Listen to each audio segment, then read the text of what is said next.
On the night of February 24, 1942, air raid sirens blared across Los Angeles, sending residents into a frenzy.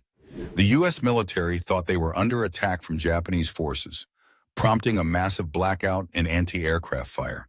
Witnesses claimed to see mysterious lights in the sky, leading to chaos as artillery shells were fired into the darkness.